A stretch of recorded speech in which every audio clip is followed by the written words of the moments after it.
Out, now. Arthur's voice cracked across the marble foyer like a whip. The suitcase hit the frozen pavement with a sound that made a passing couple across the street stop and stare. Kylie Malcolm stood on the top step of the mansion she had furnished, financed, and quietly held together for 6 years, snow already collecting in her hair, both arms locked around the swell of her 8-month belly. Wind screamed down the avenue. Somewhere a shutter banged against a window, over and over, like an alarm no one was answering. She was trembling, but not from the cold. Not yet. Arthur, her voice broke on his name. Please, just look at the messages again. Someone did this to us. I've seen enough, Kylie. Arthur stood framed in the doorway, dry, pressed, untouched by the storm raging 3 feet from his shoes. His eyes had already left her. They belonged to a stranger now. Behind him, a shape moved in the golden light of the hallway. Chloe stepped into view, arms folded, her face arranged into something that almost passed for sympathy. Almost, if you didn't notice the satisfaction hiding at the corner of her mouth. I built this life with you. Kylie pressed a hand to her belly, to the twins she hadn't even told him about yet. You're sending me into a blizzard. I could go into labor out here. That's not my problem anymore. The door didn't slam. It clicked shut, soft and final, and somehow that was so much worse. If you already feel your blood rising for this woman, hit that like button and subscribe right now. Because the storm that was supposed to destroy Kylie Malcolm is about to deliver her straight into the hands of a man powerful enough to burn her husband's entire empire to ash, and she has no idea yet who she really is. The click of that latch stayed with her all these years later, the sound she would replay in her mind for the rest of her life, the sound that erased 6 years of mornings and midnights in a single breath. 6 years earlier, Kylie Reeves had been 24, working the closing shift at a downtown diner and picking up weekend hours at a print shop on Fulton Street, sliding every spare dollar into an envelope she kept taped beneath her mattress. Arthur had been a dream back then, hungry, restless, brilliant in the way men are brilliant when the world hasn't handed them anything, and they've decided to take it instead. He used to spread his plans across the kitchen table of their 1-bedroom apartment like a general studying a battlefield, index cards and spreadsheets, and half-finished pitch decks fanned out under the one good lamp they owned. Logistics is the future, he'd tell her, packing in his socks, his voice cracking with the kind of certainty only broken 26-year-olds have.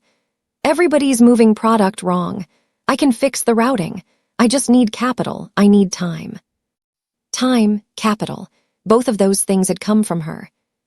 Kylie remembered handing him the diner envelope on a Tuesday night, $4,000 in careful stacks, her tips from an entire winter. She remembered not telling him she'd skipped lunch most of that season to make the number bigger. She remembered the way he'd kissed her forehead and said, I'm going to make sure you never have to work like this again. And she had believed him with her whole chest, because believing him was easier than admitting how tired she was.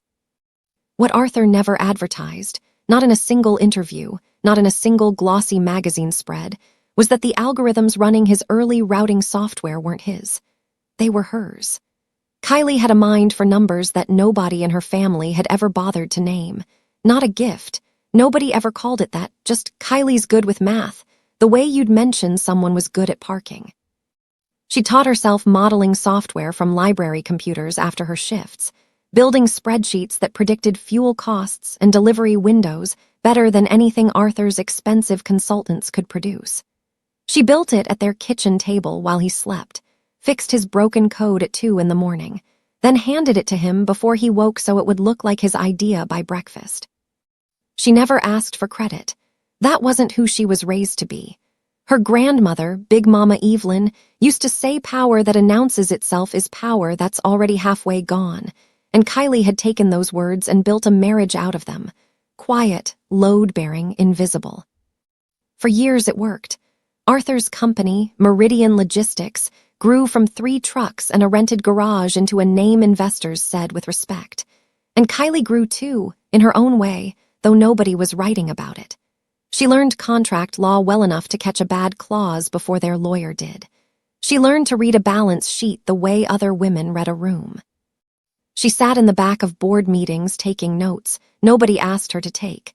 And more than once those notes were the only reason Arthur didn't sign away half his company to a partner who turned out to be a fraud. There was a particular kind of happiness in those years, the kind that comes from building something with your own hands and choosing, every single day, to let someone else wear the credit like a coat you'd sewn yourself. Kylie told herself that was love. Maybe it was. Maybe it was also something she hadn't learned yet to call by its true name. The thing her grandmother had warned her about without ever quite finishing the warning, the night before she passed, gripping Kylie's hand and saying, "Don't you disappear, baby. Whatever you build, you make sure your name is on it too." Kylie had nodded and cried, and in the chaos of the funeral and the years after, had never quite asked her grandmother what she meant by that, what exactly Evelyn had known or feared or seen coming. That question sat in Kylie unanswered, tucked away like a splinter she'd stopped noticing.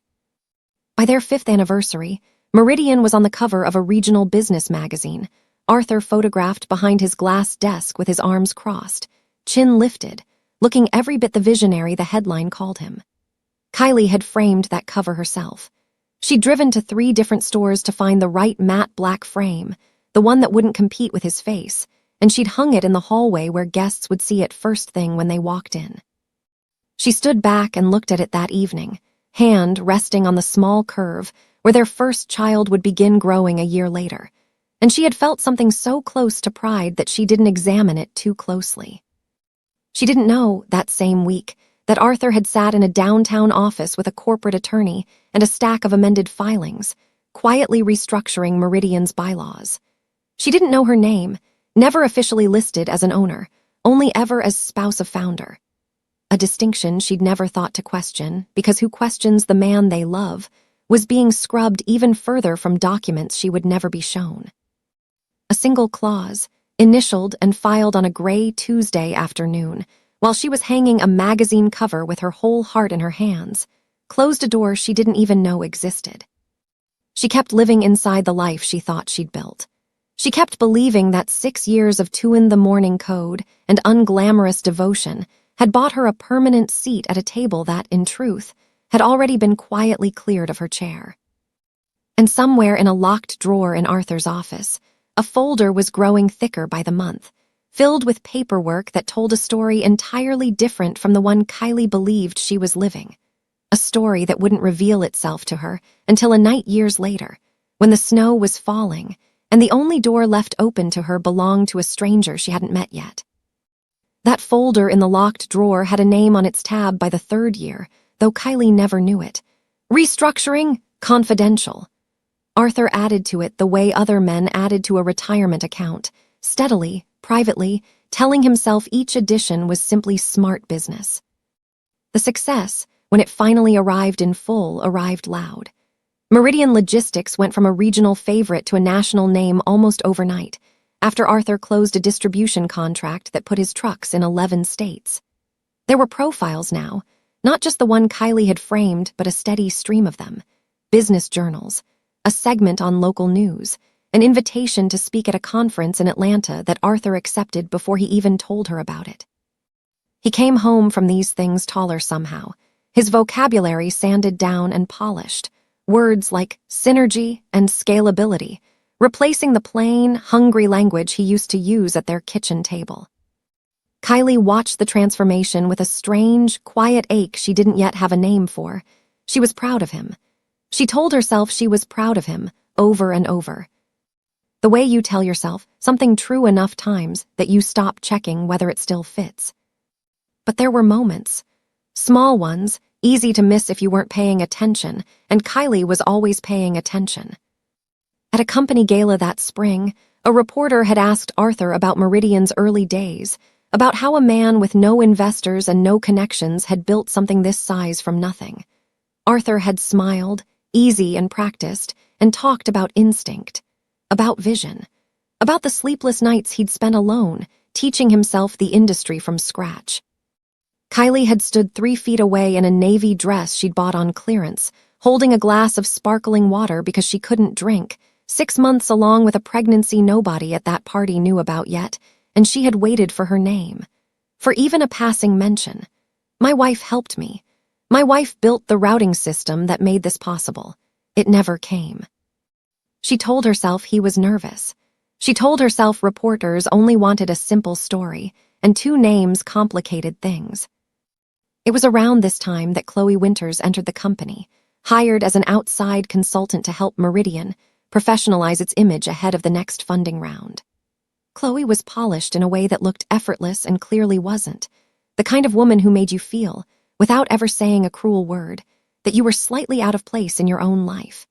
She had a laugh that landed exactly where it needed to and eyes that took inventory of a room before she ever opened her mouth. Kylie disliked her within the first 10 minutes of meeting her, and she couldn't have told you why, not with anything she could point to. It was instinct, the same instinct her grandmother used to talk about, the kind that doesn't wait for proof. Chloe was skilled at something specific, something Kylie would only understand the shape of much later. She knew how to find the soft, ashamed place in a man and press her thumb into it, gently, repeatedly, until he started to believe the pressure was his own idea. "You've outgrown a lot of your old circle, haven't you?" Chloe said to Arthur one evening, the two of them going over branding decks in his office while Kylie brought in coffee she hadn't been asked for. "I mean that as a compliment. Founders like you, self-made, it's rare. But image matters at this level. Investors notice things, small things." "What kind of things?" Arthur had asked, and Kylie, standing in the doorway with a mug in each hand, had felt the air in the room shift. Chloe hadn't answered directly. She never answered directly. She let a silence sit there long enough for Arthur's own insecurities to fill it in for her, and Kylie watched her husband's jaw tighten in a way she recognized but couldn't yet explain. After that, the small comments started arriving in Kylie's direction more often. Nothing anyone could repeat back and call cruel. A joke at a fundraiser about how Kylie kept things humble. A suggestion, gentle, almost caring on its surface, that maybe she didn't need to attend every board dinner, that it might be nice for her to rest more, given the pregnancy.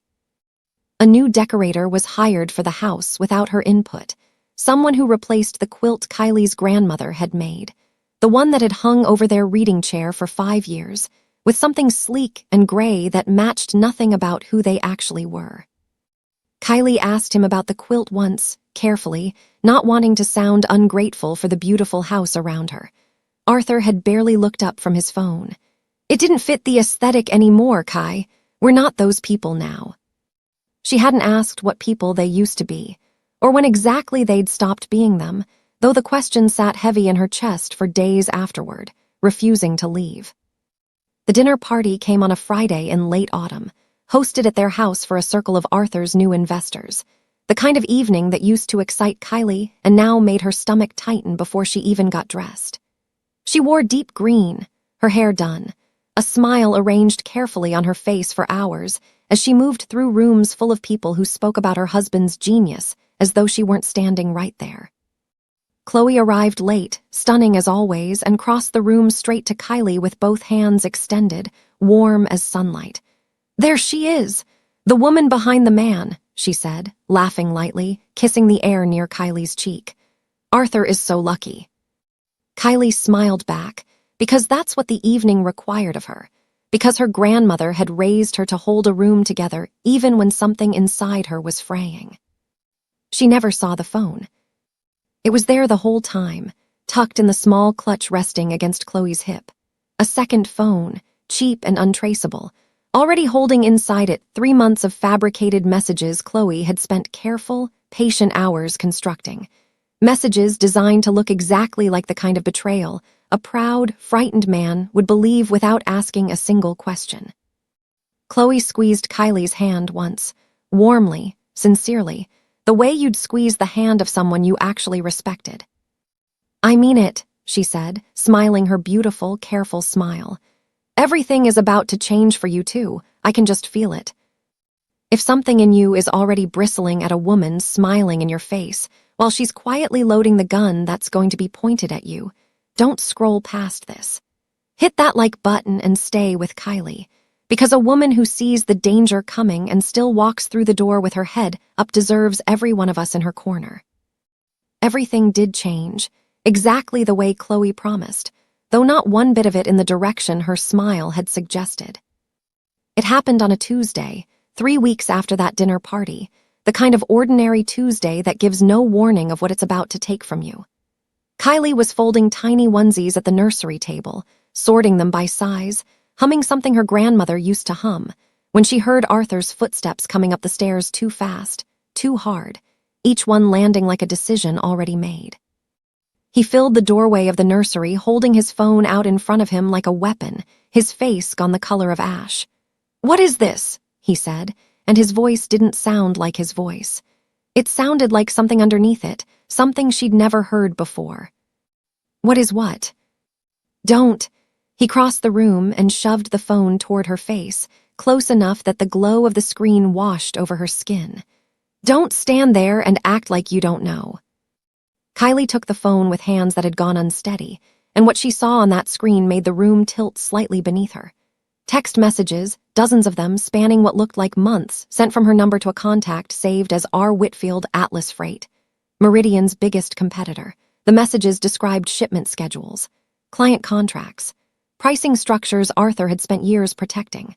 One message, dated 2 weeks earlier, read, "He still doesn't suspect a thing. I'll have the Q3 routing data by Friday." "I never sent these."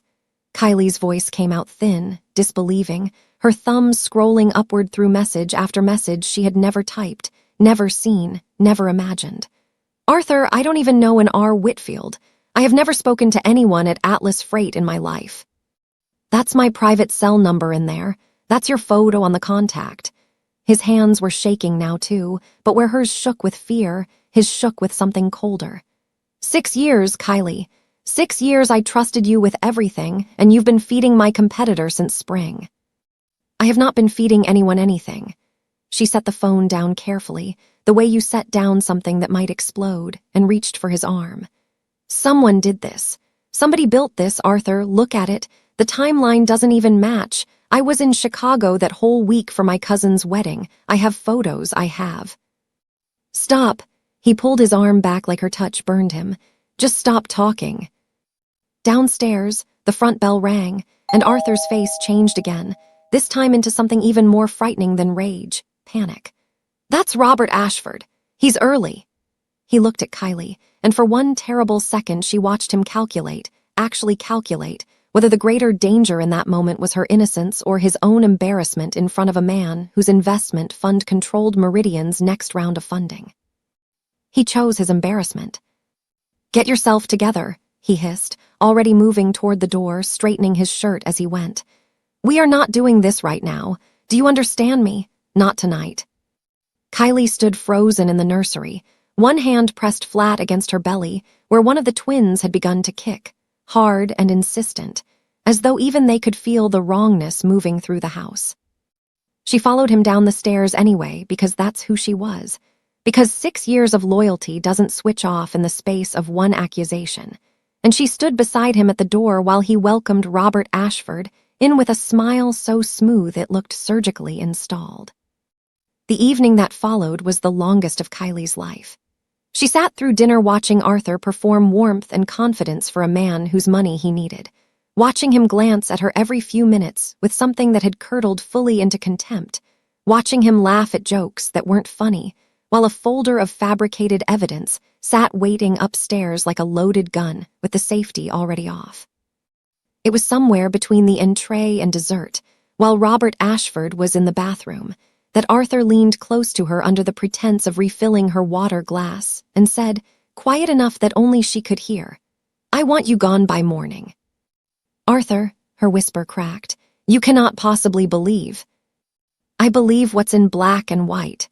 His eyes didn't hold a single trace of the man who used to spread his dreams across their kitchen table and call her his whole reason for trying. "Robert leaves in 20 minutes. You'll be gone before he's out the driveway." What Arthur never once considered, in the full storm of his wounded pride, was a question that should have stopped him cold. How had someone gotten his private cell number, his personal contact list, detailed knowledge of Meridian's Q3 shipping data, and photographs of Kylie clear enough to build a convincing fake contact, all without a single trace leading back to any outside intrusion on his own systems? The question sat right there in front of him, obvious as daylight, and his fury was too loud for him to hear it. By 11 that night, the historic blizzard the news anchors had been warning about all week arrived exactly on schedule, and Arthur Malcolm stood in his marble foyer, dry and untouched, and watched his 8-month pregnant wife carry her own suitcase toward the front door because he refused to touch it for her. "Please," Kylie said one last time at the threshold, snow already swirling violently past the open door, stinging her face. "Please just wait until morning. Let me call a lawyer. Let someone look at this properly." "Out, now." His voice cracked across the foyer like a whip, echoing off the ceiling she had chosen, in the house she had once filled with warmth before it became this. The heavy oak door slammed shut behind her with a sound that seemed to shake the frozen air itself. Kylie stood alone on the top step as the wind tore at her thin blouse, snow already collecting white and merciless in her hair, and she took one step down toward the street before her whole body seized around a pain so sudden and so violent that her knees buckled beneath her. She went down hard into the snowbank beside the frozen steps, both arms wrapping instinctively around her belly, a sound tearing out of her that was half sob, half scream, as the first true contraction gripped her like a fist closing around her spine. If your blood is boiling right now at what Arthur Malcolm just did to this woman, don't you dare scroll past it. Hit that subscribe button and stay with Kylie, because a man who throws away the woman who built his entire world is about to learn exactly what it costs him. The pain came again before Kylie could even catch her breath from the first wave, sharper this time, radiating from her lower back around to the front of her belly like a hand tightening around her whole middle, and somewhere beneath the roar of the wind she heard herself say, out loud to no one, "Not here. God, please, not here." She was alone on a residential street gone white and unfamiliar with snow. The mansion behind her dark now, except for the porch light Arthur hadn't even bothered to turn off. The kind of small cruelty that meant nothing to him and everything to her in that moment. A light left burning over a door that would never open again. She tried to push herself up from the snowbank, and her legs wouldn't hold her, not fully, and she sat back down hard on her suitcase, both hands pressed to her belly, tears freezing on her cheeks almost as fast as they fell. The street was empty. It was near midnight in a historic blizzard, and every sensible person in the city was locked behind a warm door, and Kylie understood, somewhere beneath the pain and the cold and the disbelief, that there was no one coming. She thought of calling her cousin in Chicago, 3 hours behind a plane ride she couldn't take tonight. She thought of the neighbors, people who had waved at her from their windows for 6 years and never once been invited past her threshold because Arthur preferred to keep their circles small and impressive. She thought, absurdly, of her grandmother and felt something in her chest crack wide open at the thought of Big Mama Evelyn seeing her like this, alone in the snow, carrying twins with no one beside her. That was when she heard the engines. At first she thought it was the wind playing tricks, some trick of sound bouncing off the frozen buildings, but the sound grew steadier, closer, 3 distinct engines moving in formation, and then headlights cut through the whiteout at the end of the block, twin beams multiplying into 6, then a dozen, sweeping the snow into brilliant, blinding curtains of light. Kylie shrank back instinctively, one arm curling protectively over her belly, as 3 black SUVs rolled to a stop in a tight, practiced line directly in front of her, engines still running, exhaust curling up into the storm like breath. For one long, suspended moment, nothing happened. No doors opened. No sound but the idle rumble of the engines and the wind screaming between the buildings. Kylie's heart hammered so hard she could feel it in her throat, fear and pain tangling together until she couldn't tell which one was making her shake harder. Then the rear door of the middle vehicle opened, and a man stepped out into the storm without an umbrella, without hesitation, snow catching immediately in his dark hair as though the weather itself had decided not to touch him the way it had touched everyone else that night. He was tall, dressed entirely in black, his coat open despite the cold, and even from 10 feet away Kylie could feel something radiating off him that had nothing to do with his clothes or his cars. A stillness, a kind of contained power that made the two men who stepped out behind him keep a respectful half-step back, as though even they understood he didn't need protecting so much as room. He stopped walking the instant his eyes found her face, and something happened to his expression that Kylie would spend years afterward trying to describe and never quite managing. Shock first, unmistakable, followed by something that looked almost like grief. And then, beneath both of those, a recognition so total it seemed to physically move through his body. "It's you," he said, and his voice, low and rough with disbelief, carried clearly even through the wind. "It's really you." Kylie stared up at him through the snow and the tears and the pain still gripping her spine, searching his face for something familiar and finding, slowly, impossibly, a memory rising up from 3 years in the past, a rain-soaked warehouse district near the docks, a night she had never told a single living soul about because telling it would have meant explaining what she was doing there at 11 at night.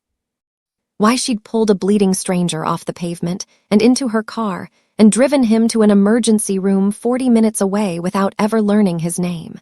Why she'd left before he woke, before anyone could ask her questions she didn't have safe answers for. "You're the man from the docks," she whispered, and even as the words left her mouth she could hardly believe them. "I have been looking for you for 3 years. He crossed the remaining distance in 4 long strides and crouched in front of her in the snow, heedless of his expensive coat, his dark eyes moving over her face with an intensity that made her chest ache in a way she didn't have language for yet. 3 years, and I never even had a name. Do you understand what you did that night? Do you understand what you saved?" Before Kylie could answer, another contraction seized her, harder than the last, and she doubled forward with a cry she couldn't hold back, both arms wrapping around her belly as the pain rolled through her in a wave that left her breathless. The stranger's entire demeanor shifted instantly, the awe in his face replaced by something sharp and immediate and commanding. "She's in labor," he said, not to Kylie but over his shoulder, and the 2 men behind him moved at once, one already speaking urgently into a phone, the other opening the back door of the nearest SUV wide. Warm light and heated leather visible inside like something from another world. He looked back down at Kylie, and despite the urgency crackling around him, his voice gentled again, low enough that it felt like it belonged only to her. "My name is Joe Chan-hee, and I promise you on my life you are safe now." He slid one arm beneath her knees and the other behind her back, lifting her from the frozen suitcase as though she weighed nothing at all, cradling her against his chest while the snow swirled around them both. "The man who did this to you," he said quietly, carrying her toward the open car door, his jaw tightening with a fury so controlled it was almost worse than shouting. "The man who put you out into a storm 8 months pregnant." He paused just long enough for Kylie to feel the full, cold weight of what was coming. "He has no idea what he just started. Tonight, without knowing it, he signed his own death warrant." The death warrant Chan-hee spoke of that night in the snow turned out not to be a bullet or a blade, but something far more patient and far more devastating. The quiet, methodical work of men who understood that true power doesn't announce itself with violence. It simply removes the ground from beneath a man's feet until he's left standing on nothing at all. But that reckoning would come later. That first night belonged only to survival. The contractions had turned out to be false labor, a warning shot from a body pushed past its limits by cold and shock and grief. And by the time the estate's private physician finished his examination in a bedroom larger than the entire first floor of the house Kylie had shared with Arthur, both twins were confirmed strong, steady, and safely still nestled where they belonged. Kylie had wept at the news, not from fear this time, but from a relief so total her whole body had shaken with it, and Chan-hee had stood in the doorway the entire examination, arms crossed, refusing to leave until the doctor confirmed with his own mouth that she was safe. The days that followed unfolded like something out of a dream Kylie hadn't given herself permission to have. The estate sat behind iron gates and quiet acres of snow-dusted pine, staffed by people who moved through its halls with the disciplined silence of soldiers rather than servants, and Kylie understood without being told that Joe Chan-hee was not simply a wealthy man. He was something else entirely. Something with weight and consequence that rippled through every room he entered. And yet with her, He was unfailingly gentle, checking on her twice a day, sending up warm meals himself rather than through staff, sitting with her some evenings in comfortable silence while she rested her hands over her belly and tried to remember how to breathe without flinching. "Why are you doing all this?" she asked him one evening, the fire crackling low in the enormous stone hearth of her room. "You don't owe me anything." Chan-hee had looked at her for a long moment before answering. 3 years ago, I bled out on a dock because 2 men I trusted decided my life was worth less than what I owed them. You didn't know my name. You didn't ask what I'd done to deserve what happened to me. You simply refused to let me die in the street." His jaw had tightened, the way it did whenever the memory surfaced. "I have spent 3 years trying to find the woman who did that. I intend to spend considerably longer making sure nothing ever puts you in a street again." It was during those quiet days that Chan-hee's people began quietly pulling the thread of Arthur Malcolm's empire, not out of vengeance alone, but out of a kind of thoroughness Kylie was only beginning to understand, the instinct of a man who never moved against an enemy without first knowing every weakness the enemy possessed. His head of legal affairs, a sharp, soft-spoken woman named Grace On, spent 4 days buried in Meridian's corporate filings, tax records, and founding documents, looking for the ordinary kind of leverage men like Arthur always left behind. What she found, instead, stopped the entire household cold. Buried in a decade-sealed property record, cross-referenced almost by accident against an old banking ledger digitized only within the last 2 years, was a name that shouldn't have connected to anything in Arthur Malcolm's life at all: Evelyn Reeves, Kylie's grandmother. Grace brought the documents to Chan-hee's study late on a Thursday night, and within the hour Kylie was summoned down from her room, wrapped in a robe against the cold, utterly unprepared for what was about to be placed in front of her.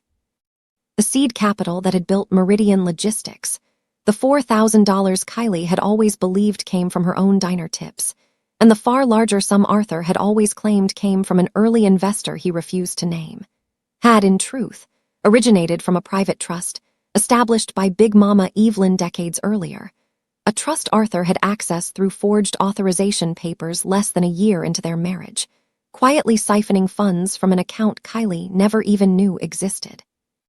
Evelyn Reeves, the grandmother who had raised Kylie on scripture and quiet strength and warnings she'd never fully explained, had been sitting on considerably more than anyone in the family had ever guessed.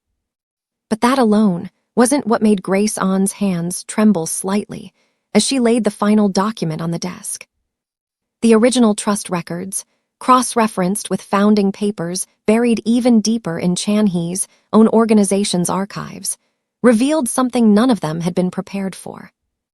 Decades earlier, before Chan-hee had ever been born, before the organization he now led existed in anything but embryonic form, an anonymous benefactor had provided the founding capital that allowed his grandfather to establish the very syndicate Chan-hee now commanded.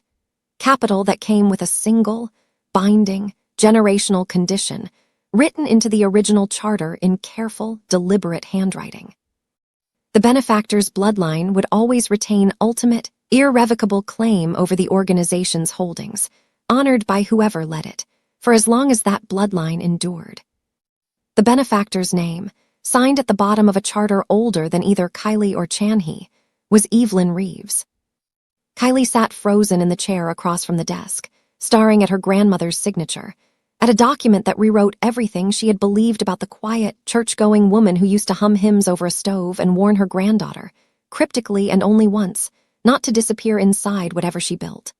The question that had sat unanswered in Kylie's chest for years, what exactly her grandmother had known, what she had seen coming, finally, terribly, began to make sense. Chan-hee stood slowly from behind his desk, and for the first time since Kylie had met him, she watched something shift in his posture, a man of enormous power suddenly, deliberately, making himself smaller. He walked around the desk, knelt in front of her chair, and set a small velvet box gently on the arm of it, opening it to reveal a heavy gold signet ring engraved with a crest Kylie had never seen, but somehow, impossibly, recognized in her bones. "This belonged to your grandmother," he said quietly, his eyes steady on hers, all the careful distance between them dissolved into something reverent. Legally, by blood and by charter, everything my family has built for 3 generations answers to her line. To you. He bowed his head, just slightly, the gesture of a man acknowledging a truth larger than his own authority. I don't run this city legacy-wise, you do. They thought she was a nobody they could throw into the snow. Smash that like button right now if you just felt the chills, because Kylie Malcolm didn't lose everything that night in the blizzard. She was standing, this entire time, one signature away from owning it all. Kylie closed the velvet box slowly, her thumb resting on the crest engraved into the ring, and when she looked back up at Chan-hee kneeling in front of her, the woman staring back at him was not the same one who had collapsed in a snowbank 3 weeks earlier. Something in her had settled into place, quiet and immovable, the way a foundation settles once it finally understands its own weight. I want to see everything, she said. Every document, every account, everything Arthur touched with money that was never his. Chan-hee studied her for a moment, and something that looked almost like pride moved across his face.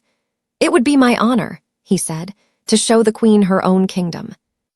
What followed over the next several weeks was not the loud, cinematic revenge Kylie might once have imagined in the darker hours of her marriage, the kind that involved slammed doors and public humiliation. It was quieter than that, and far more absolute. Grace On's legal team. Working alongside a forensic accountant, Kylie herself insisted on sitting beside for every session, spent long nights tracing the exact architecture of Arthur's empire down to its studs, and what they found confirmed what Kylie had spent years quietly, wordlessly building without ever being permitted to call it her own. The routing algorithms that formed the backbone of Meridian's entire logistics infrastructure, the very software that had made Arthur's company more efficient and more profitable than every competitor in the region, had been developed almost entirely by Kylie during those early years at their kitchen table.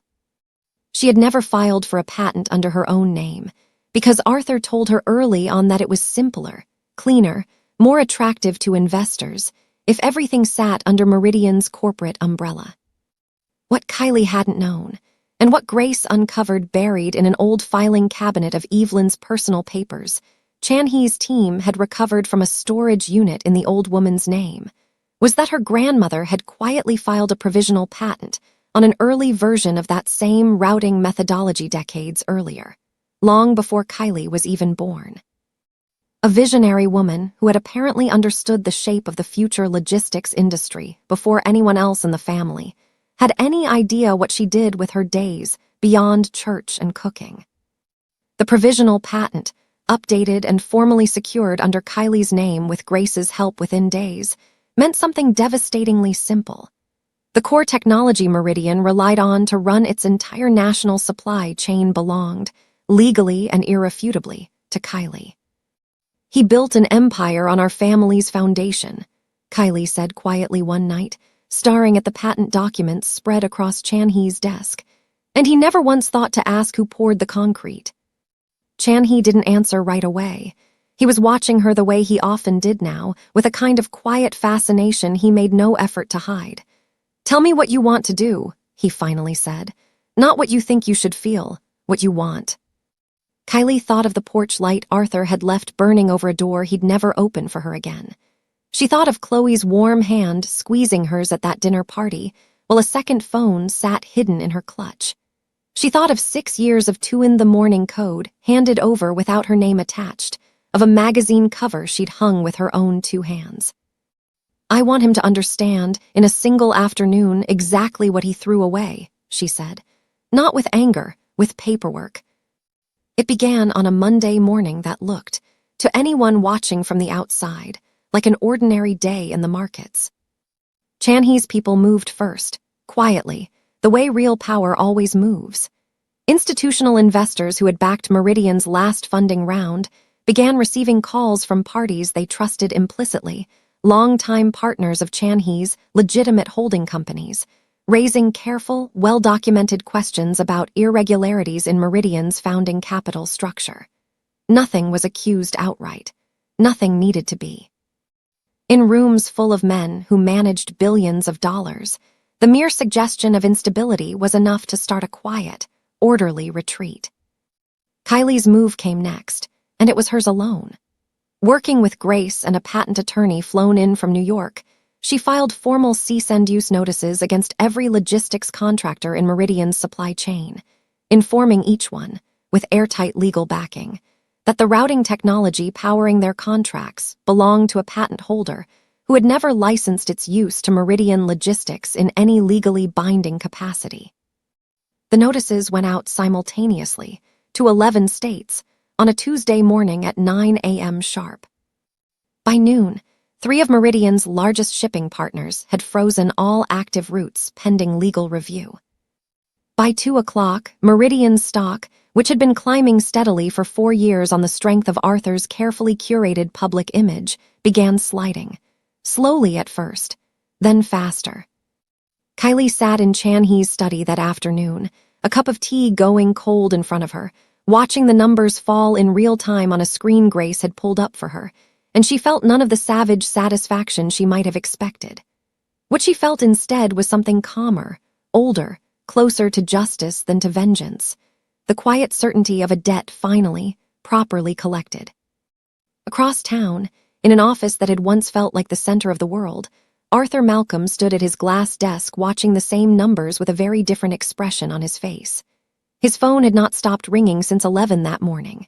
Investors withdrawing. Contractors demanding explanations he didn't have. His general counsel, a man he'd trusted for years, finally picked up on the 4th call, his voice tight with something Arthur had never heard from him before.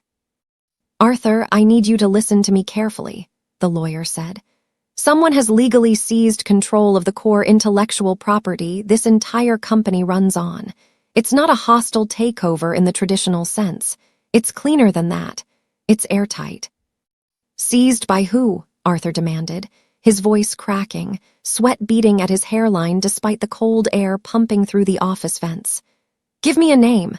I'll have my people on the phone with them in an hour." There was a pause on the other end of the line, and when the lawyer spoke again, his voice had dropped into something almost reverent, almost afraid. "There isn't a company name attached to the filings, Arthur. Just a private holding entity. My contact in the filing office said the woman behind it, whoever she is, they're already calling her the Queen downtown." Another pause. "Arthur, whoever she is, she doesn't just own the patent. According to the shell structure Grace On's team filed this morning, she's now the majority stakeholder in 3 of your primary contractors. She didn't attack Meridian from the outside." The lawyer's next words landed in the sudden, ringing silence of Arthur's office like a verdict. "She already owned the ground you were standing on."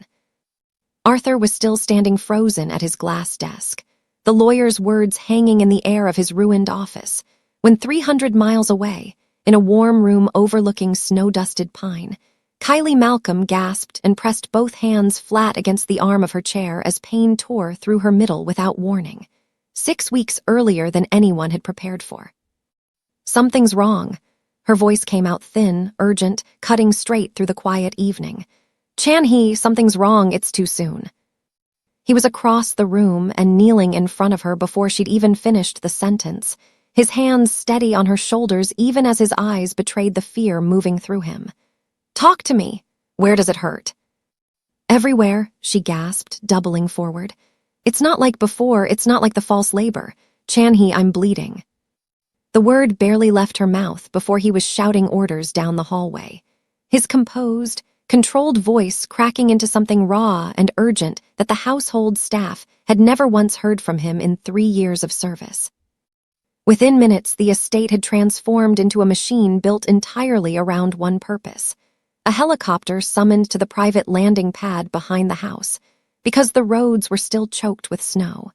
A medical team notified and waiting at the region's best hospital before Kylie had even been lifted into Chan-hee's arms for the 2nd time in her life.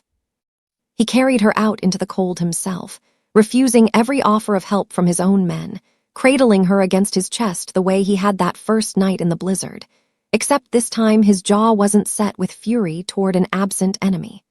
This time his eyes never left her face, searching it with a terror so naked it startled her even through her own pain. "Stay with me," he said, his voice rough, close to her ear as the helicopter blades began to churn overhead. "Do you hear me, Kylie? Stay with me." The flight to the hospital blurred into fragments for her afterward. The vibration of the rotors, Chan-hee's hand locked around hers so tightly it nearly hurt, his voice murmuring something low and steady in Korean that she didn't understand but somehow found herself clinging to anyway. The way you cling to a sound rather than its meaning when meaning has become too much to hold. By the time they landed, a full surgical team was waiting on the tarmac, and Kylie was moving through white hallways on a gurney with lights sliding past overhead. Chan-hee's hand the last thing she felt before the doors to the operating room swung shut and separated them.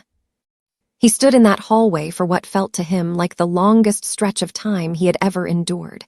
And Joe Chan-hee was a man who had survived betrayal, ambush, and the kind of violence most people only saw in nightmares. None of it had prepared him for the particular helplessness of standing outside a closed door while the only person who mattered to him fought for her life on the other side of it.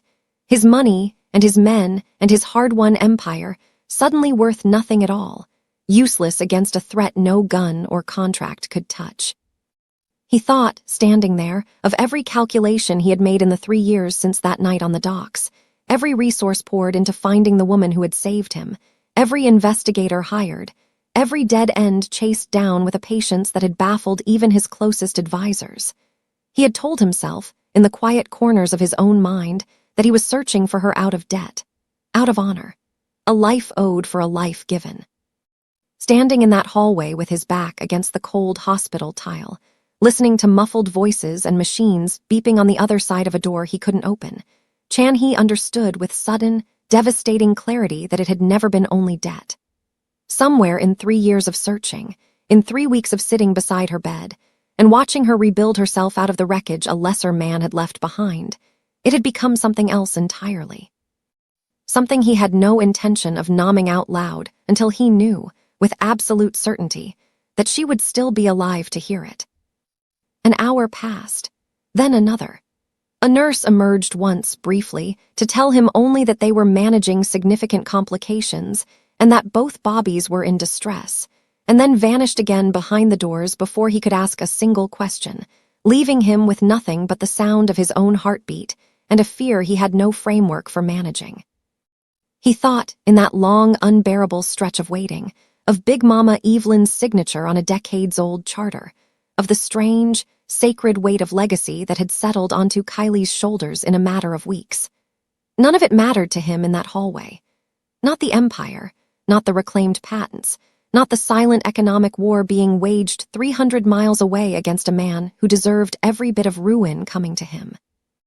In that hallway, Chan-hee would have traded every holding his family had built across 3 generations for the sound of Kylie's voice on the other side of that door. It was nearly midnight when the doors finally opened, and the surgeon who stepped through them was already smiling before she spoke a single word, and something in Chan-hee's chest unclenched so violently he had to brace one hand against the wall. "She's stable," the doctor said. "She lost more blood than we would have liked, but she's strong and she's going to recover fully. And Mr. Joe," the doctor's smile widened, "you have a son and a daughter, both breathing well, both fighters just like their mother."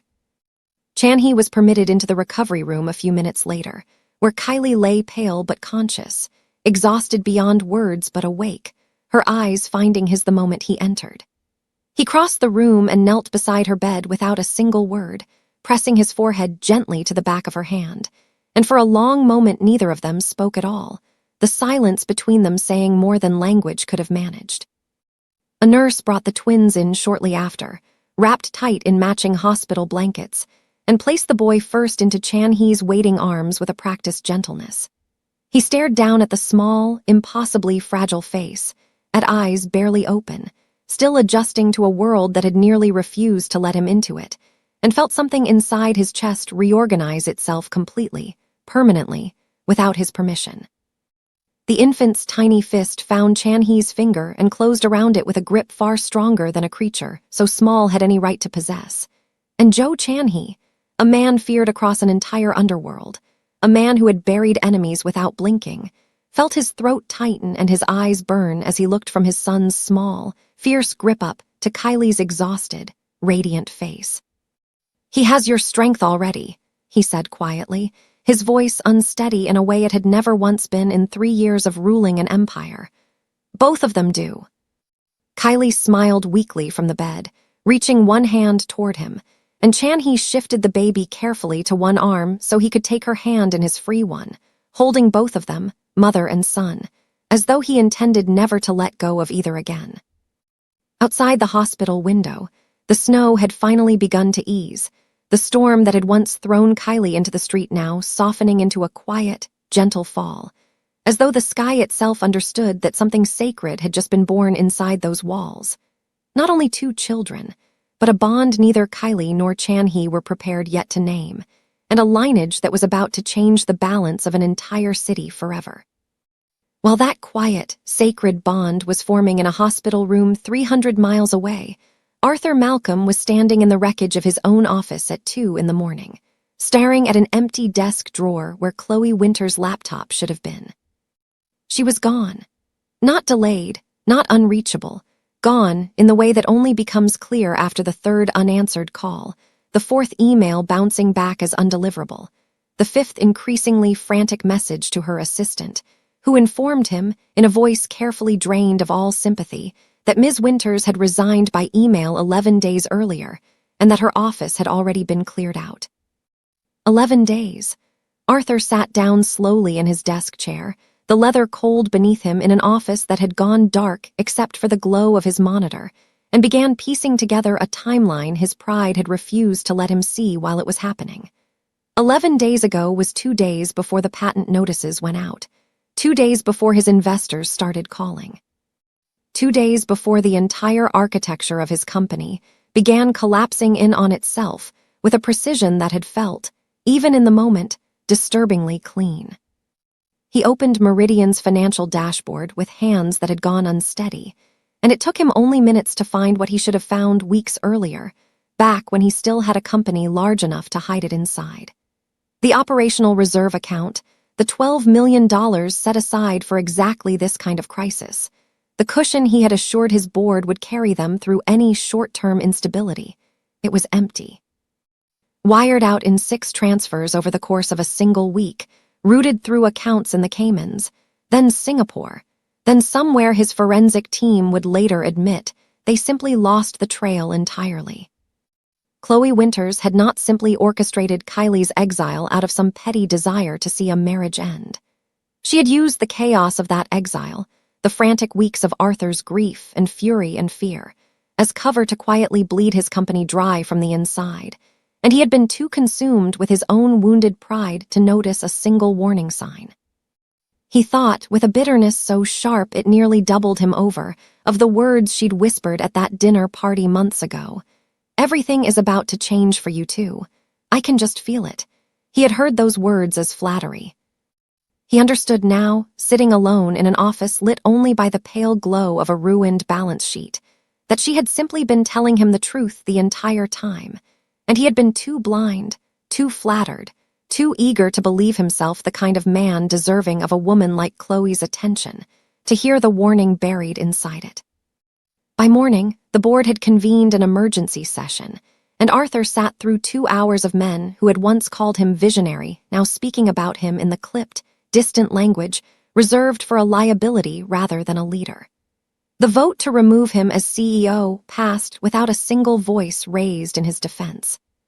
He walked out of the boardroom that had once been his proudest achievement, carrying a single cardboard box, the same box every fired employee in every movie ever carried, and understood with a hollow, sinking clarity that he had somehow become the punchline in a story he'd always believed himself the hero of. There was a question that gnawed at him through the following days, when he found himself circling again and again as his world continued dismantling itself piece by piece. How had a woman like Chloe, a consultant he'd personally vetted, a woman with glowing references from 3 major firms, managed to move through his company's most sensitive financial systems so completely undetected for so long, unless someone had helped clear her path from the very beginning? He never got the chance to properly chase that answer, because by the time he thought to ask it, there was almost nothing left of his life to investigate it with. The mansion went next. His accounts, personal and corporate alike, had been so thoroughly entangled with Meridian's collapsed finances that within 3 weeks the bank notified him his mortgage was in default, the payments having silently, mysteriously, stopped processing from an account he'd sworn was fully funded. An account, he would later learn far too late to matter, that had been quietly drained through the same shell structure Grace On's team had used to seize control of his supply chain months before, a small, deliberate detail Kylie had specifically requested herself. Arthur stood in the empty foyer of the house he'd built his entire identity around. Snow melting into slush outside windows, he could no longer afford to heat properly. Staring at the space on the wall where a magazine cover had once hung in a careful matte black frame, a cover someone had quietly removed weeks earlier without his noticing. He thought, standing in that cold, echoing foyer, of every dismissive word he'd ever said to Kylie about her humble roots, every joke about keeping things humble, every casual cruelty he'd allowed himself to believe was simply the natural order of a man rising above where he started. He had never once, not in 6 years, stopped to ask what exactly he was rising above, or whose shoulders he had been standing on the entire time. The eviction notice arrived on a Tuesday, delivered by a process server who showed no interest whatsoever in Arthur's explanations, his protests, his increasingly desperate insistence that there must be some mistake. Arthur stood on the front steps of his own home, the same steps he had once watched Kylie stumble down into a blizzard without a coat, and stared down at the legal document in his shaking hands, searching for a name, any name, that might tell him who exactly had orchestrated the complete, systematic ruin of everything he had spent 6 years building. The entity listed as the new legal owner of the property, effective immediately, with full authority to demand his removal within 72 hours, was a corporation Arthur had never once heard of in his life. Evelyn's Grace LLC. He read the name 3 times, his mind reaching for some connection and finding nothing, no memory, no meaning, no thread back to anything he understood about his own life or his own ruin. And it was in that gap, in that terrible absence of understanding, standing homeless on the frozen steps of a house he no longer owned, that Arthur Malcolm finally began to suspect, with a dread creeping up his spine like the cold itself, that the woman he had thrown out into a blizzard 8 months pregnant had never simply disappeared into that storm at all. His suspicion became certainty 3 days later, when Arthur Malcolm stood outside the iron gates of an estate he'd only ever seen in passing news photographs, holding nothing but a single duffel bag and whatever dignity he had left, which by that point wasn't much at all. He hadn't planned to come. He told himself that, standing in the cold with his breath fogging in front of him, staring up at gates flanked by security cameras and men who watched him with the flat, unimpressed patience of professionals who had seen 100 desperate men just like him before. He had told himself, in the 3 weeks since the eviction, that he would rebuild on his own terms, that he still had connections, still had his name, still had something. But his name opened no doors anymore. His connections stopped returning calls the moment his number became associated with bankruptcy filings and an SEC inquiry into misappropriated investor funds. And so, on a gray Tuesday afternoon, out of options and nearly out of pride, Arthur Malcolm found himself standing at the gates of the one place he swore he would never go, asking a security guard to please just let him speak to her. He waited almost an hour in the cold before the gates finally opened, and he was escorted, not into the house, but to a stone bench in the front garden, where he was told to wait. When Kylie finally appeared, walking down the path toward him with unhurried grace, Arthur felt something in his chest crack open at the sight of her. She looked nothing like the woman he had watched crumple into a snowbank months earlier.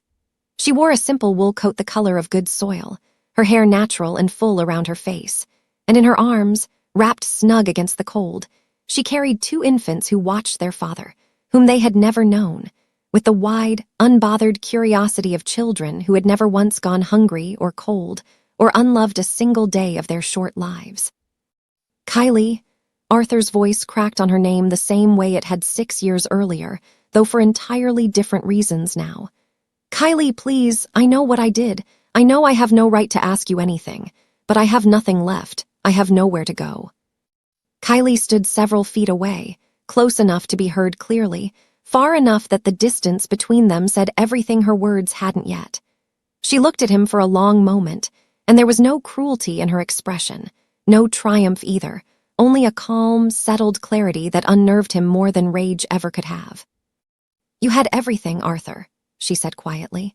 You had 6 years of a woman who built your dreams with her own 2 hands and never once asked for her name on the door. You had a home. You had 2 children on the way that you never even asked about, not once, not in all your fury that night. You had all of it, and you threw it into a blizzard because a woman who never loved you whispered the right lie into your fragile pride. She shifted the twins gently in her arms. I didn't take anything from you that wasn't already mine. I simply stopped letting you hold what never belonged to you in the first place. I was wrong. His voice broke completely now, tears freezing on a face that had once looked at her with nothing but contempt. I know I was wrong, please, for the children if not for me. These children, Kylie said, and her voice, though still gentle, carried a finality that closed the conversation before it could continue, will grow up knowing exactly who their mother is. They will grow up protected and provided for and loved beyond anything you were ever capable of giving. They do not need a man who threw their mother into a storm to teach them what strength looks like. She took one step back. Goodbye, Arthur. I hope, somewhere in whatever life you rebuild, you find the humility you should have had 6 years ago.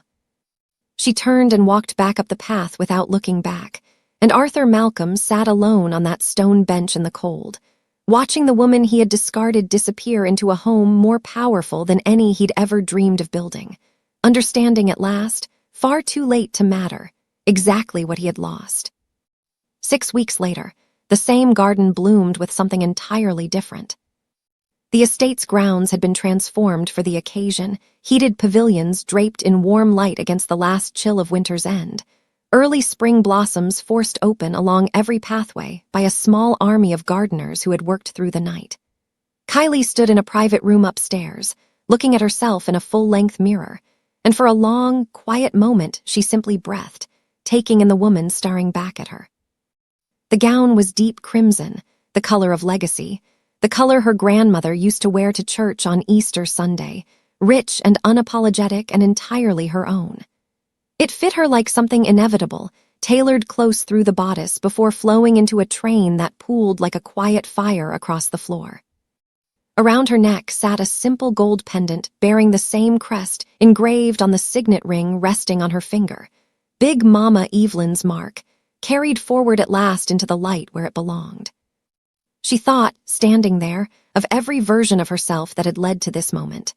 The 24-year-old handing over her diner tips at a kitchen table, the woman hanging a magazine cover with her own hands, the wife collapsing into a snowbank in a blizzard with nothing left but the clothes on her back. All of those women were standing in this mirror too, folded quietly into the woman she had become. When she walked into the garden on Grayson's arm, past rows of guests who had once only known the name Malcolm and now understood, with quiet reverence, exactly whose name truly mattered, Chan-hee stood waiting for her beneath an arch of white blossoms, and the look on his face when he saw her was one Kylie would carry with her for the rest of her life. Not shock, not even awe exactly, but recognition, the look of a man finally. Fully seeing the woman he had spent 3 years searching for, without ever knowing what he was truly looking for. Their vows were simple. Their hands, when they joined together, carried the weight of 2 families, 2 legacies, 2 survivals finally woven into one. And when Chan-hee kissed her beneath that arch of blossoms, the small crowd gathered around them didn't simply witness a wedding. They witnessed a coronation, quiet and complete, of a woman the world had once tried to leave freezing in the snow. Later that evening, after the toasts and the dancing and the twins finally settled to sleep in the arms of a nurse who adored them, Kylie stepped out onto a private balcony overlooking the city, her husband's hand warm in hers, the lights of the town spreading out beneath them like something waiting patiently to be claimed. She thought of her grandmother's voice, all those years ago, telling her not to disappear inside whatever she built. She hadn't disappeared. She had simply been waiting, quietly, patiently, for the world to finally see her clearly. Kylie Malcolm stood at the edge of that balcony, looking out over a city she now rightfully ruled, and understood at last that she had never needed anyone's permission to be exactly who she already was, the quietest woman in every room she'd ever entered, and it turned out, the most powerful one too. Thank you so much for staying with Kylie's story all the way to the end. If her journey moved you, if you felt her heartbreak and stood with her through every step of her rise, please hit that like button, share this with someone who needs a reminder of their own worth, and subscribe so you never miss the next story of a woman who refused to disappear. We'll see you in the next one.